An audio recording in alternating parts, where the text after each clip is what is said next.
தொழுகையை முழுமையா கவனத்தோடு தொழ முடியல. எல்லாருக்கும் இருக்கா இந்த பிரச்சனை? என்னால தக்பீர் கட்டினாலே அப்பதான் இருக்கு எல்லா மறந்த விஷயம் எல்லாம் அங்கதான் ஞாபகம் வருது. சாவி எங்க வச்சோம், போன் எங்க வச்சோம், வீட்டுல என்ன பிரச்சனை, வீட்டுல என்ன சாப்பாடு, மனைவி என்ன சொன்னாங்க, பிள்ளைங்க என்ன பண்ணிட்டு இருக்கும், ஸ்கூல் எப்போ விடுவாங்க, ஆபீஸ்ல என்ன மீட்டிங் இருக்கு, எல்லாம் வெளியே இருக்கும்போது ஞாபகம் வராது. தக்பீர் கட்டின உடனே தான் ஞாபகம் வருது. என்ன செய்யறது? அல்லாஹ் ரப்புல் ஆலமீன் கூறுகிறான், قد أفلح المؤمنون الذين هم في صلاتهم خاشعون. முஃமின்கள் வெற்றி அடைவார்கள், அவர்கள் தொழுகையில் குஷூஓடு தொழுவார்கள். குஷூ ரூஹுஸ் ஸலாத், தொழுகையுடைய ரூஹ் அது. அது இல்லை என்றால் தொழுகை தூக்கி வீசப்பட்டுரும். தொழுகை தூக்கி வீசப்பட்டுரும். நம்ம இன்னைக்கு நான் 5 வக்து தொழுகிறேன், 10 வக்து தொழுகிறேன், ஒரு 2 நாள்ல 10 வக்து தொழுகிறேன், ஒரு வாரத்துல எந்த தொழுகையும் விடல, என் வாழ்க்கையில தொழுகையை விட்டதெல்லாம் கரெக்டா ஃபர்ஸ்ட் ரக்காத்துல போய் தொழுதுறேன் அப்படின்னு நினைக்கிறோம். நாளைக்கு மறுமையில யா அல்லாஹ் நரகவாதியை நிப்பாட்டி இருக்கியா, மஹதல் அல்லாஹ் பாதுகாக்கணும், நான் தொழுதனே. அல்லாஹ் என்ன கேட்பா? தொழுகையில குஷூ இருந்துச்சா? குஷூ உள்ளத்தில் அல்லாஹ்வை பயப்படக்கூடிய தன்மை. அது தக்பீர் கட்டும் பொழுது அப்படியே முகமெல்லாம் சிவந்து அப்படி பணிவு இறைச்சத்தோட பல பேரை பார்த்தீங்கன்னா தக்பீரை 10 முறை கட்டுவாங்க. வஸ்வசா அல்லாஹ் அக்பர் அல்லாஹ் அக்பர் மறுபடியும் அல்லாஹ் அக்பர் கட்டுவாங்க. ஏன்னா அவங்களுக்கு சூரத்துல் ஃபாத்திஹா வரலையா, முழுமையான கான்சென்ட்ரேஷன் வரலையா, அதுக்காக தக்பீரை மீண்டும் மீண்டும் கட்டுவாங்க. இப்படி தொழுதல் குஷூஆ. அது அப்படியே தலையை தாழ்த்தி நெஞ்செல்லாம் அப்படி குனிஞ்சு பணிவா இறையச்சத்தோட அல்லாஹ்வுக்கு முன்னாடி நிக்கிறது குஷூஆ. அல்லாஹ் இந்த குஷூலாம் பார்க்க மாட்டான். உன் முகம் எப்படி இருக்கு, உங்களுடைய வெளிப்படை எப்படி இருக்கு, எங்க பாக்குறீங்க, எப்படி பணிவா இருக்கீங்க, உங்க உடல் அமைப்புல அல்லாஹ் அதெல்லாம் பார்க்க மாட்டான். கல்வில் இந்த பணிவு இருக்கா? ரப்புக்கு முன்னால் நிற்கிறோம் என்ற எண்ணம் இருக்கா? அரசனுக்கு முன்னால் தலைகுனிய போகிறோம் என்ற உணர்வு இருக்கா? இந்த உணர்வு இருந்தால் தொழுகை முழுக்க அல்லாஹ் அங்கீகரிப்பார். இந்த உணர்வு தக்பீர் கட்டும் போது இல்ல, சலாம் கொடுக்கும் போது இல்ல, வெளியே போகும் போது இல்லைன்னு சொன்னா இந்த தொழுகை அப்படியே அவனுக்கு தூக்கி கொடுத்துருங்கன்றான் அல்லாஹ். நீ யாருக்கோ தொழுது இருக்க வச்சுக்கொண்டுருவான். அல்லாஹ் ரப்புல் ஆலமீன் குஷூஓடு தொழுகையை தொழக்கூடிய பாக்கியத்தை தருவானாக. முதலில் குஷூ வருவதற்கு செய்ய வேண்டியது என்ன? குஷூ கல்பில் உள்ளது. கல்புல என்ன இருக்கோ அதான் தொழுகையில வரும். கல்புல அல்லாஹும் அல்லாஹ்வுடைய ரசூலும் மறுமையும் இருந்தா தொழுகையும் அல்லாஹ்வும் ரசூலும் மறுமையும் வரும். கல்புல ஷஹவாத்தும் சுபஹாத்தும் இருந்தா வெளிப்படையிலும் ஷஹவாத்து சுபஹாத்தா வரும். ஷஹவாத்னா என்ன? மனோ இச்சைகள், அசிங்கமான விஷயங்கள். சுபஹாத்னா ஒரு சத்தியத்தை அசத்தியமா பார்க்கிறது, அசத்தியத்தை சத்தியமா பார்க்கிறது. ஷஹவாத்திலிருந்து வெளியே வரணும்னா என்ன செய்யணும்? என்ன செய்யணும்? பாவங்கள், அசிங்கமான விஷயங்கள் வெளியே வரணும் என்ன செய்யணும்? தௌபா செய்யணும். சுபஹாத் சத்தியத்தை அசத்தியமா பார்க்கிறது, ஹலால ஹராமா பார்க்கிறது, ஹராமா ஹலால ஹராமா பார்க்கிறது, ஹராமா ஹலாலா பார்க்கிறது. இப்படி இருந்தால் என்ன செய்யணும்? தௌபா செய்யணுமா? இவரு இல்ம கத்துக்கணும், இல்ம கத்துக்கணும். இப்ப இந்த ஷஹவாத்தும் சுபஹாத்தும் யாருடைய கல்புல இருக்கோ இவங்களால குஷூவா தொழ முடியாது.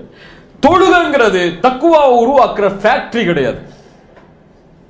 தக்குவா உருவாக்குற ஒரு மிஷின் கிடையாது. தொழுகை தக்குவாவை சமர்ப்பிக்கிற இடம். தொழுகையுடைய வெளியில எப்படி உங்களுடைய நிலைமை அல்லாஹ்வோடு இருக்கோ அதே நிலைமை தான் தொழுகைக்கு உள்ளேயும் இருக்கும். வெளியே ஹராம செஞ்சுட்டு, வெளியே ஜினாவை செஞ்சுட்டு, வெளியே ரிபாவை வாங்கிட்டு, வெளியே அல்லாஹ்வை மறந்துட்டு, வெளியே அல்லாஹ்வுடைய கட்டளைகளை மீறிட்டு தொழுகையில தக்பீர் கட்டின ஒண்ணு அல்லாஹ்வுடைய ஞாபகம் வராது. இப்போ இதான் நமக்கு முதல் டெஸ்ட். அல்லாஹு அக்பர்னு தக்பீர் கட்டின உடனே கல்புல இருந்து என்ன வெளியே வருதோ அதுதான் கல்புல இருக்கு. துன்யா வெளியே வந்துச்சு, ஆபீஸ் வெளியே வந்துச்சு, ஒய்ஃப் வெளியே வந்தாங்க, மனைவி வெளியே வந்தாங்க, பிள்ளைங்க வெளியே வந்தாங்கன்னா கல்புல இருக்கிறது இந்த சாக்கடைகள் தான். இவங்க சாக்கடைகள் இல்ல, அல்லாஹ் மறந்து கல்புல இருக்கக்கூடிய இந்த அசுத்தங்கள். இப்போ இதை வெளியே தூக்கி போடாத வரைக்கும் குஷூ வராது. சொல்றது கிளியரா? கல்புல என்ன இருக்கோ அதான் தொழுகையில வரும். தொழுகையில உட்கார்ந்து கல்புல அமுக்க முடியாது. இப்படித்தான் நீ வரணும்னு சொல்லி முடியாது. மனிதனாவ முடியாது. அல்லாஹ் ரப்புல் ஆலமீன் பாதுகாக்கணும். இரண்டாவது, தொழுகையில நிற்பதற்கு முன்னால ஒருத்தனை பயந்து கொள்ளணும். யார் அவன்? ஹன்சம். அவன் பேர் என்ன? ஹன்சம் அல்லது ஹின்சம் அல்லது ஹுன்சம். இந்த மூணுமே அரபி லஃப்ல சொல்லலாம். ஹன்சம், இவனை பயப்படணும். யார் இவன்? அப்போ உஸ்மான் இப்னு அபி ஆஸ் ரலியல்லாஹு அன்ஹு அல்லாஹ்வுடைய ரசூல்ட்ட வராங்க. ரசூலுல்லாஹி ஸல்லல்லாஹு அலைஹி வஸல்லம் அவங்கள, நான் தொழுகையில தக்பீர் கட்டின உடனே எனக்கும் தொழுகைக்கும் இடையில அல்லது ஓதுறதுக்கும் தொழுகைக்கும் இடையில ஷைத்தான் வர்றான். நம்ம கேட்க வேண்டிய கேள்வி. ரசூலுல்லாஹி ஸல்லல்லாஹு அலைஹி வஸல்லம் சொன்னாங்க, தாக்க ஷைத்தான், அவன் ஒரு ஷைத்தான், யுகாலு லஹு ஹன்சம், அவன் பேர் ஹன்சம். ஜின்களுடைய வகையில இவனும் ஒரு வகை ஹன்சம். இவன் வந்தால் அல்லாஹ்விடத்தில் ஷைத்தானை விட்டு பாதுகாப்பை தேடுங்கள். அஊது பில்லாஹி மினஷ் ஷைத்தானிர் ரஜீம். அப்படியும் செல்லவில்லை என்றால் இடதுபுறம் திரும்பி கொஞ்சம் இது போன்று வஸ்குல் செய்து கொள்ளுங்கள். இடதுபுறம் திரும்பி வஸ்குல் செய்யணும்னு சொல்லி பக்கத்துல நிற்கிறவர் மேல செஞ்சிடக்கூடாது. கொஞ்சம் தலையை கொஞ்சம் சைடா திருப்பி இடதுபுறம் திருப்பி வஸ்குல் என்று செய்தல் ஷைத்தானிடமிருந்து பாதுகாப்பை தரும். முதல் அஊது பில்லாஹி மினஷ் ஷைத்தானிர் ரஜீம். இரண்டாவது, இதையும் தொழுகையில வந்து செஞ்சா மட்டும் ஆகாது. ஷைத்தானை விட்டு தன்னுடைய வாழ்க்கையில எல்லா விஷயத்திலையும் விலகி நிற்கிறவருக்கு அஊது பில்லாஹி மினஷ் ஷைத்தானிர் ரஜீம் சொன்னா ஷைத்தான் ஓடுவான். கல்புலையே ஷைத்தானுக்கு பங்களா கட்டி வாடகை வாங்காம தங்க வச்சிருந்தா என்னதான் வரும்? நீ விரட்டி விட்டாலும் போக மாட்டான். நம்ம விரட்டி விட்டாலும் அவன் என்ன செய்ய மாட்டான்? போக மாட்டான். இப்போ வாழ்க்கையில ஷைத்தான் இல்லைன்னா தொழுகையிலையும் ஷைத்தான் இருக்க மாட்டான். விரட்டினா ஓடிடுவான்.